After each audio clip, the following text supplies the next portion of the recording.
तर त्यसपछि यहाँ यति भयानक कहानी स्टार्ट भयो। यो चाहिँ कोर्टले पनि यो केसलाई चाहिँ रेयरेस्ट टु रेयर केस मानेर चाहिँ केटीलाई चाहिँ फाँसीको सजाय सुनाएको थियो। Hi everyone, welcome back to our YouTube channel. Last time जुन भिडियो हामीले अपलोड गरेको थियौँ त्यसमा तपाईँहरूको धेरै माया र सपोर्ट पायो, त्यसको लागि धेरै धेरै धन्यवाद है। म र मेरो हस्बेन्डले जुन काम गर्न गइरहेको छु, आई होप तपाईँहरूले त्यसमा सपोर्ट गर्नुहुन्छ अनि मेरो भिडियोलाई धेरैभन्दा धेरै सेयर गरेर मलाई सपोर्ट गर्नुहुन्छ भन्ने आशा राखेको छु। अनि तपाईँहरूको टाइम चाहिँ म नगुमाउँदै म आजको स्टोरी स्टार्ट गर्न गइरहेको छु। आजको मेरो स्टोरीको मेन क्यारेक्टरको नाम हो ग्रीष्मा अनि शारोन।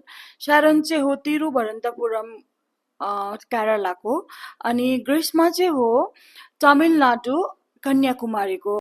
अनि मैले चाहिँ यो केस तपाईँहरू मार्फत ल्याउनुको लागि चाहिँ धेरै आर्टिकल्सहरू पढेँ अनि युट्युब भिडियोहरू देखेँ।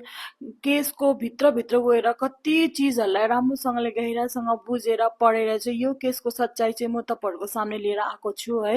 शारोन र ग्रीष्माको यो जुस च्यालेन्ज भन्दा 10 महिना अगाडि चाहिँ शारोनले चाहिँ ग्रीष्मालाई फर्स्ट टाइम चाहिँ बसमा देख्छ है। फर्स्ट टाइम बसमा देख्नु साथ उसलाई चाहिँ लभ एट फर्स्ट साइट हुन्छ है। पहिला देख्नु साथ उसलाई धेरै नै मनपर्छ त्यो केटी चाहिँ। अनि ग्रीष्मालाई धेरै मन पराएपछि चाहिँ केही देर बादमा नै उनीहरू चाहिँ मतलब शारोनले चाहिँ ग्रीष्माको छेउमा बस्ने मौका पाउँछ।